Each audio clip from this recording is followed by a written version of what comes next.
और ये आप एक तरीके से फिर से चुनौती समझ लीजिए कि बिहार का कोई भी पोस्ट किसी की बकौती नहीं, ना ही नीतीश बाबू की, ना ही किसी और की। अभी देखिए द पीपल्स पार्टी की चीफ पुष्पम प्रिया चौधरी जी आई हुई हैं। आप बताइएगा कि बिहार में 4 विधानसभा में उपचुनाव चल रहा था, आप अपने पार्टी से उम्मीदवार क्यों नहीं खड़ी की? क्योंकि आज मुझसे एक बहुत ही अच्छा प्रश्न पूछा कि इतनी मजबूत पार्टियां हैं, कैसे हराइएगा। तो उन्हीं मजबूत पार्टियों को हराने का एक तरीके से तो तैयारी कर रहे हैं, इसलिए ये वाला चुनाव नहीं लड़े। यहाँ पे बिहार में पिछले इतने वर्षों से जितनी भी चीज़ें हो रही हैं, खास करके चुनाव के वक्त में जो चीज़ें होती हैं, वही सारा तमाशा, वही सादा वो कहते हैं ना पावर पॉलिटिक्स, तो उसके बारे में कुछ बोलना या कोई भी प्रश्न पूछना आपकी भी समय की बर्बादी है और मेरे भी समय की बर्बादी है। क्योंकि आप मुख्यमंत्री की दावेदारी कर रहे थे ना, नीतीश कुमार को बीच में आपने बहुत बड़ा झटका देने का प्रयास किए थे और उस टाइम इसके बाद आप दिखाई नहीं दिए, रीजन क्या था? ये बात पूर्णतः सही नहीं है कि मैं दिखाई नहीं दी थी। 2020 के चुनाव के बाद 2021 में भी मैं यही थी, 2022 में भी मैं यही थी। और एक बात हमें समझने की ज़रूरत है कि मुख्यमंत्री के पद और नीतीश बाबू के वो मुख्यमंत्री का पद होने में अंतर है। वो जो मुख्यमंत्री का पद है, वो हर वो व्यक्ति जो बिहार में पैदा हुआ है उस पर उसका उतना ही अधिकार है, कोई बपौती नहीं है नीतीश बाबू का या किसी का भी। तो अगर दावेदारी पेश नहीं हो रही है पिछले 30 वर्षों में, या नीतीश जी की बात करें तो पिछले 20 वर्षों में, अब हो ही जाएगा, वो गलत है। आप महायान यात्रा पर हैं, आप बोध या महाबोधि मंदिर पहुंचे हैं, क्या मैसेज देना चाहते हैं? देखिए, मैसेज तो बहुत ही क्लियर है। सबसे बड़ा मैसेज तो ये है कि बदलाव लाना पड़ेगा, और जो बदलाव जिसकी चर्चा 2020 में हमने शुरू की और सबने कैच कर लिया, और आज सब बदलाव लाने की बात कर रहे हैं। पता नहीं किससे बदलाव लाने की बात कर रहे हैं ये लोग। परिवर्तन लाना पड़ेगा। अंग्रेजी में समझिए तो ऐसे होगा कि चेंज की नहीं, ट्रांसफॉर्मेशन की जरूरत है।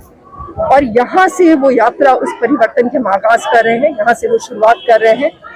ये जो बहुत लोगों के मन में भ्रम है ना कि मैं गायब हो गई हूँ या पता नहीं कहाँ है, मैं यही हूँ, और ये आप एक तरीके से फिर से चुनौती समझ लीजिए कि बिहार का कोई भी पोस्ट किसी की बकौती नहीं, ना ही नीतीश बाबू की, ना ही किसी और की। वो हर लिंग, हर भेदभाव, हर जाति, हर धर्म से परे है। तो आज से उसी की शुरुआत है। भाजपा का एक नारा है, बटोगे तो कटोगे, इसमें क्या कहना चाहते हैं?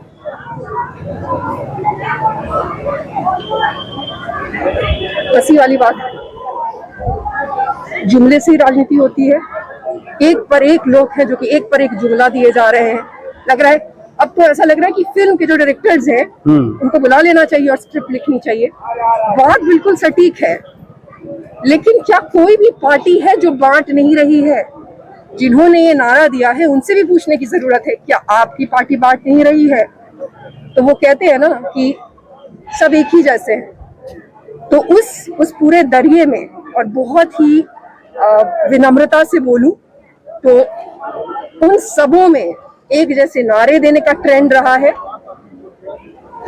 मैं एक बहुत ही अच्छी सी बात है जो कि अक्सर मुझे लोग कहते हैं कि किनको चुनेंगे, और ये प्रश्न जो हमेशा बिहारियों के मन में रहता है कि किनको चुनेंगे। बस वही है कि एक तरफ कुआं है, एक तरफ खाई है। जो समझने की आवश्यकता है वो ये है कि जुमलों से बचना है, चाहे वो इस पार्टी का जुमला हो या उस पार्टी का जुमला हो। जुमलों से बच के, और action speaks louder than words. हम इन लोगों ने आज तक क्या किया है जुमला देने के अलावा, वो हम सब ने देखा है, चाहे वो कोई भी हो, चाहे वो कोई भी।